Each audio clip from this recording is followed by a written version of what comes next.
Alright, so if you don't already know, Sonic Superstars was revealed in June. A brand new 2D classic Sonic game, right? And usually when a game gets revealed by Sega, or specifically with Sonic, there's a bunch of red flags. But this time, there wasn't any red flags, right? I mean, aside from the fact that it was classic Sonic again, which, let's not get into that. But aside from that, there was no red flags. The level design seemed alright. The physics seemed really accurate, surprisingly accurate, a level of detail that we don't usually expect from Sega. But, you know, that led to a lot of questions, and did they take the code for Mania? Because leaks were suggesting that they used code for Mania and things like that. And I think even Whitehead basically confirmed that, but it seems, apparently they did it. Iizuka saying some shit, and we know Iizuka never lies, so... We're gonna go through this whole Iizuka interview. We also got some brand new gameplay of Bridge Island Zone. So we're gonna go through all this right now. But subscribe to the channel already, please make sure to subscribe, right? But yes, Sonic Superstars, right? Where is the tweet? Okay. I said here was confirmed using Mania physics, and let's see. Where's the Whitehead tweet that effectively confirms this? It says here, this is the thumbs up tweet, but about the authenticity of the physics. But there's another tweet. Where is it? This tweet, I believe. Here we go. We'll have more to say on this when it is appropriate. They did a comparison between, you know, 3 and Knuckles, I believe, in Origins and Sonic Superstars. And it says, we'll have more to say on this when it's appropriate, but the Mania physics were indeed fully translated to modern 3D. He said the Mania physics. He didn't say classic Sonic physics.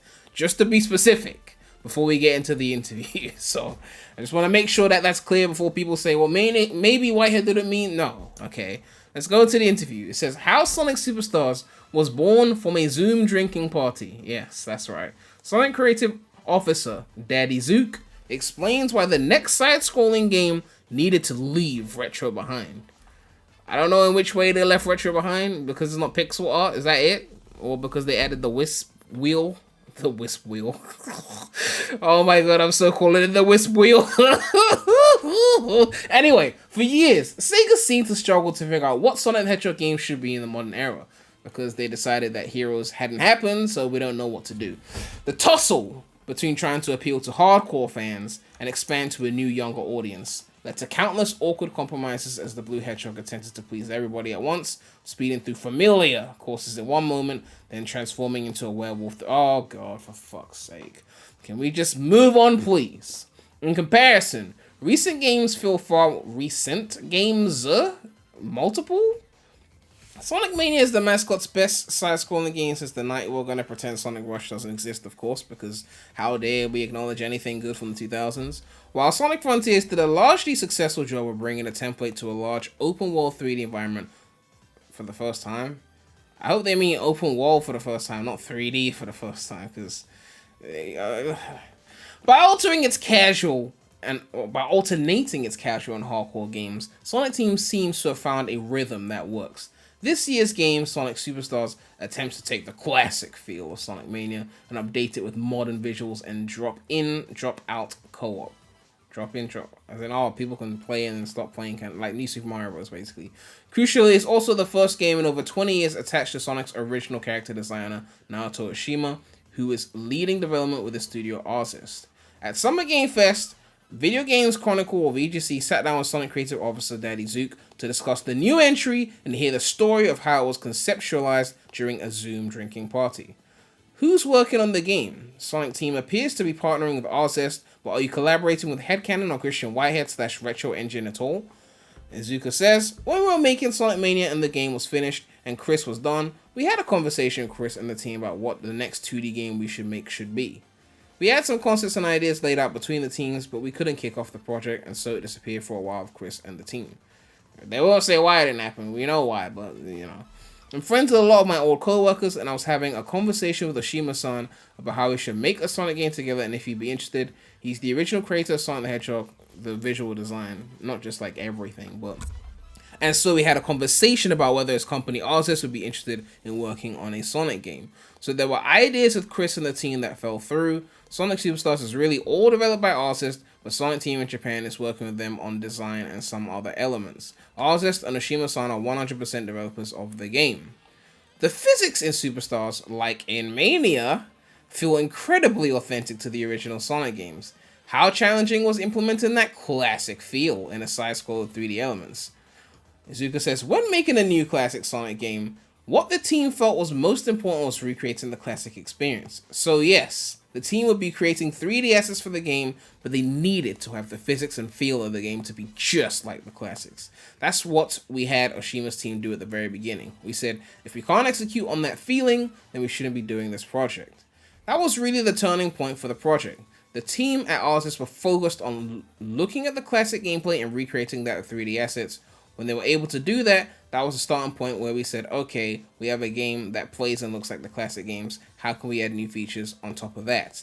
Then they go again. Like, this interviewer is really picking. He said, Sonic team seemed to struggle for years to recreate that classic feel with its modern 2D games until Mania nailed it. Does Superstars share any technology? Very open-ended question. Did you share any technology? Any code? Anything? No, it's completely built from scratch. The team at RSS are really good at making 2D games. They've previously made 2D games for Nintendo, so that's where their core comes to. I love the way you just said, well, they worked on Nintendo shit, so they must be certified, right? They certy, right? They worked on Nintendo. We don't know what Nintendo shit they worked on. I mean, I could Google it, but I can't be bothered. But Nintendo could be anything from New Super Mario Bros. To fucking Pokemon. I don't know. But anyway, when Oshima-san took on the classic Sonic game idea, their team started looking at the classic games side by side to nail the exact movement of the characters from scratch in their own development environment. Seemingly saying that they had nothing to do with the wire code, no Mania physics were used, even though there were tweets suggesting effectively that, I don't even know if I have the link here, but there were tweets suggesting that it was in fact the Mania physics because there was a difference in jump heights. Okay, well, we're scrolling into some shit that I don't know what that is. Twitter is always on some weird shit. But it was suggesting, let me find the tweet because this is so important. Like, I need to find the tweet. The jump height. This is using, I think this is the Origins. But okay, here we go. Yep, this one. Sonic Mania has a higher and therefore slower jump than the classic games. So they're using that to compare Mania's physics to the classics. Mania has the higher and slower jump. And apparently, Superstars is following the Mania jump. So you can see here, the landing here, it's like a different time. But Iizuka says that has nothing to do with Mania code, so I guess Iizuka never lies. Why did you ultimately decide to make this game after your conversations with Kishiro Whitehead rather than a Sonic Mania sequel? Okay, important questions. Sonic Mania is one of those games that's built with a classic design, and I was personally working closely with Christian, Headcanon, and everyone involved with that. The whole idea behind Mania was to make a game for the core fans. That's why it's called Sonic Mania, because it's for the Mania family. You trying to say Sonic fans are manic as fuck? Okay, Iizuka. I mean, look, listen. He's probably been on Twitter before. He knows what's up, okay? He called it Sonic Mania. That's actually pretty hilarious. He said, these people are manic as fuck. We're just gonna call this shit Sonic Mania. For people who are hardcore fans of that game, they're fine now with how it is in pixelated graphics, but when we looked outside of that group, they might look at it as a retro game or a rehash. I mean, aside from the fact that most of the songs were old, but okay. Even though it was brand new content, some people put it in the retro box. So basically, it wants to target that bigger market by using 3D or 2.5D graphics so that people won't think it's an old game, right? Which is working, because from what I've seen, the casuals seem to be loving this new art style for Sonic Superstars as opposed to the pixel art style of Sonic Mania. It says here, I didn't want the 2D Sonic to be just retro gameplay. I wanted it to appeal to a new audience, so it really needs to look unique and like something like a modern casual person would see and say, oh, that's a new game. I mean, modern Sonic would definitely not do that, right? That would definitely not be modern. The retro classic Sonic would be the perfect choice for that, right? It also needed content that a non-hardcore fan would expect from that sort of title. We're taking what people like from the classic games in the series, putting a new look on top while still keeping the same feel. They ask, you've spoken before about how you feel you needed to split Sonic into 3D and 2D games to appeal to two sets of fans. Could you explain how those two sets of fans differ and how that affects your approach? Iizuka says, you're understanding exactly how we're creating content. When we think about Sonic Frontiers, that's the modern game format with a story you can get into, a huge world and gameplay for hardcore gamers. It's really an evolution of the original format. It's something you could sit down with as a solo player and really focus on. But on the flip side, when we think of Sonic Superstars, it's part of the classic series of games that has these elements that make it very unique. You don't need to read a manual in order to understand how to play the game. We don't have story sequences where you need to sit down and watch in order to understand what to do next. You can hand the controller over to a very young child and they can immediately figure out how to play the game and how to get to the end. Storytelling is done by character interaction, so it's easy for them to understand. Classic Sonic fans are going to love Sonic Superstars, but what's also new is that this is very suited to families and children too. That's where it's very different from Frontiers, which is a game for hardcore fans.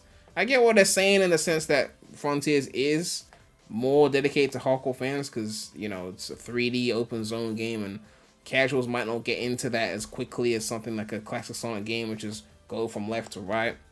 That being said, I don't think that should be only what 2D can do. Like, I feel like you can do something for hardcore fans in 2D as well. That could be either separate from something like this, or it could be the same game, but just with difficulty levels and things like that. But that's kind of what I was alluding to before when the modern 2D game weeks were a thing. I was like, are they going to do something modern that's a bit more tailored to the fans? But obviously they want to get that family money. But it says here, Naoto Oshima is back for what appears to be his first Sonic game since Sonic Adventure over 20 years ago. What did he bring to the project? During the COVID lockdown, Oshima-san reached out and we set up a Zoom drinking party connecting America and Japan. We decided to get together and just have some fun.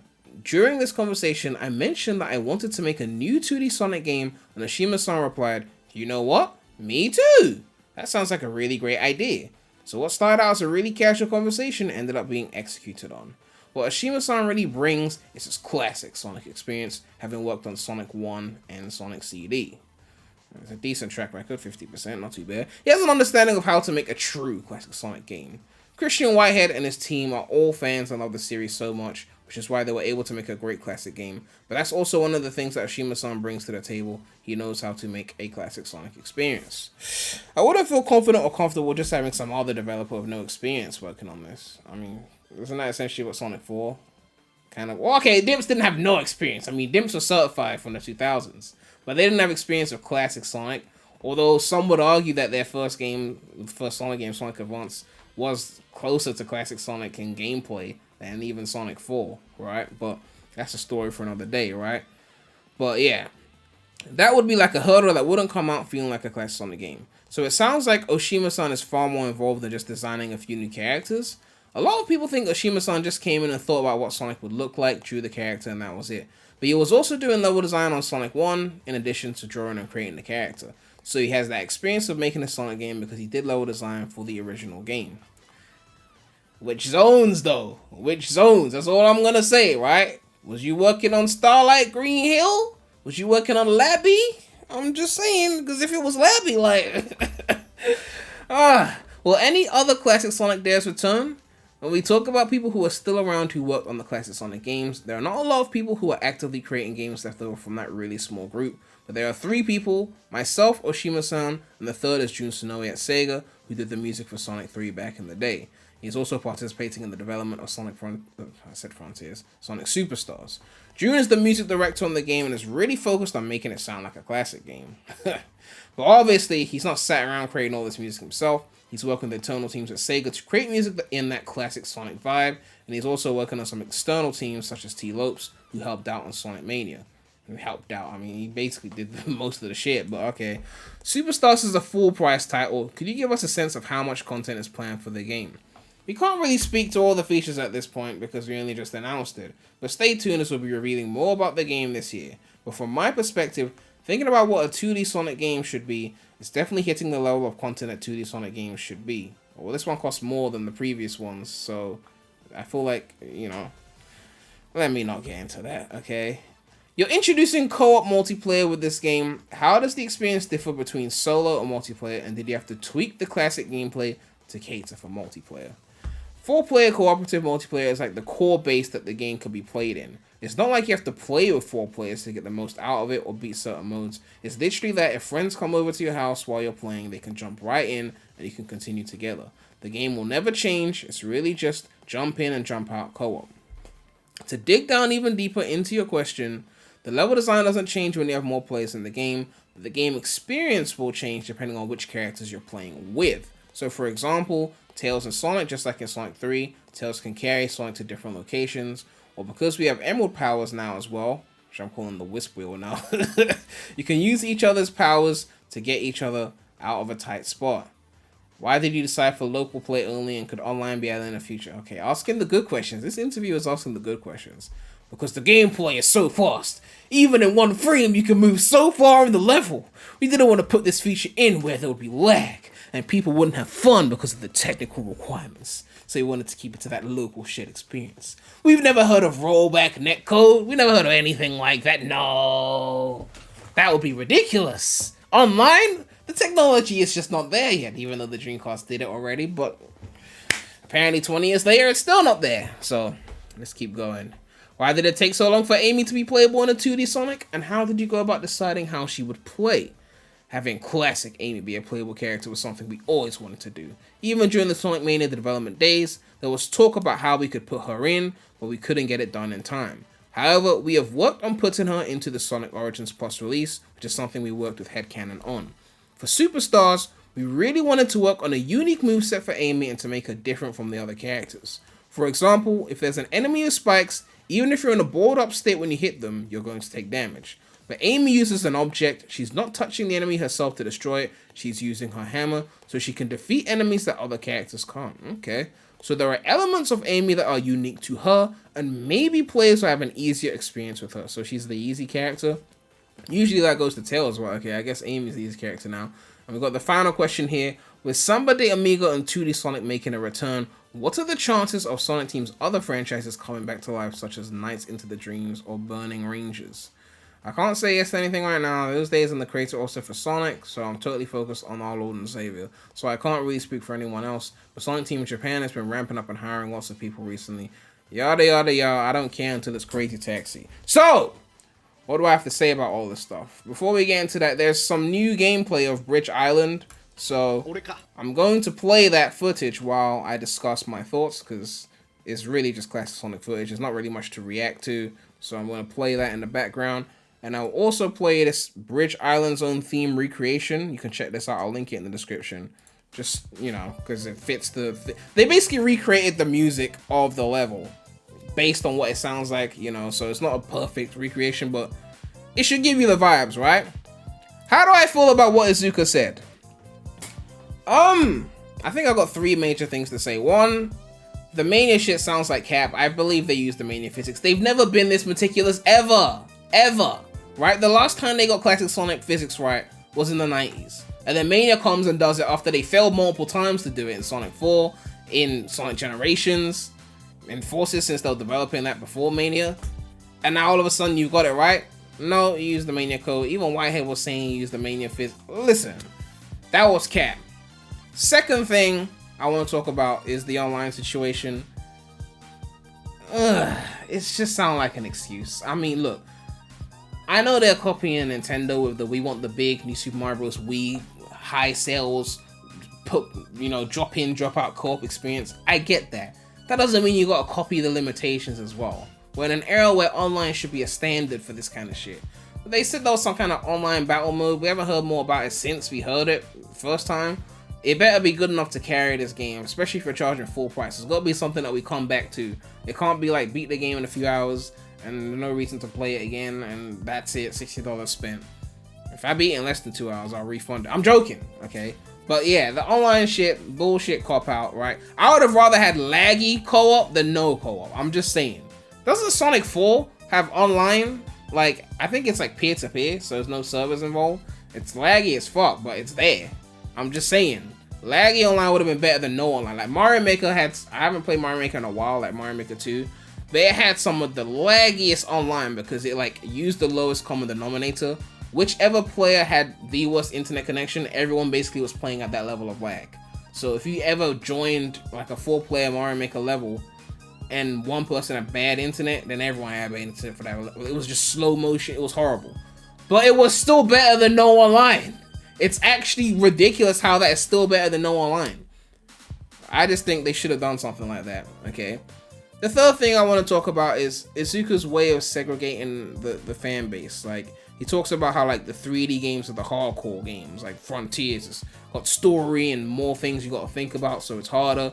Whereas the 2D shit is like that more casual market. I get where he's coming from. I do. I really do, because 3D is always gonna be hard, and like Nintendo even themselves, like their 2D Marios tend to sell better than their 3D Marios. And New Super Mario Bros. Moves more units than like Mario Odyssey and things like that, so it makes logical sense. Aside from Mario Kart, because Mario Kart is for everyone, right? But I still think there's room to target more hardcore fans of the 2D. It doesn't just have to be this kind of 2D. I do think there is room for modern 2D to exist, you know, as opposed to just shoving it into the 3D games, especially with shoveling like old zones and shit, which they did in Frontiers. I think there is room for games like Sonic Rush, like those kind of modern 2D games that are not trying to stick too heavily to the 90s shit or the simplistic shit to make it accessible, but like something that's a bit more challenging, you know, that could keep hardcore fans engaged. I get that it's not going to be as big as something like this, but if you could find a way to merge the two, like that would be interesting. I don't know if it's like a case of, you know, harder levels like as a challenge that maybe it's not for the main content, like a super hard mode or something that goes, this is not for the casuals, is there for the pros. Like super hard mode was in Heroes and that shit was goated, obviously, but not everyone was going to. Man, aren't you guys working for Sonic? Isn't this like an official channel? How are you dying this much? But anyway, something that not everyone's gonna be able to do, but you know, it's still worth having there, right? Like Crash Team Racing, for example, like anyone could pick up and play that game, even though the drifts are hard to master. But then you got like the dev times in there for like those of you who really want to get good. Like you're gonna sit there and you're gonna practice that shit, and you're gonna try and get the best time possible and beat those dev times. But for everyone else, you could just casually play. Mario Kart, same shit, you can casually play. The kind of shortcuts you can take, you know, it's the competitive scene online is crazy. So I don't know. I think there's definitely more room for hardcore, I don't want to say pandering, but catering, while not alienating the casual market, okay? Modern fans still like 2D games. Modern Sonic is more than just 3D. Classic Sonic is more than just 2D, right? There's distinct elements that make modern games versus classic games, and I hope Iizuka understand. How are you not dying this? Are you serious? Are you like the official, one of the official Japanese Sonic channels, and you messing up? Man, this is who Iizuka's making the games for, man. What is this?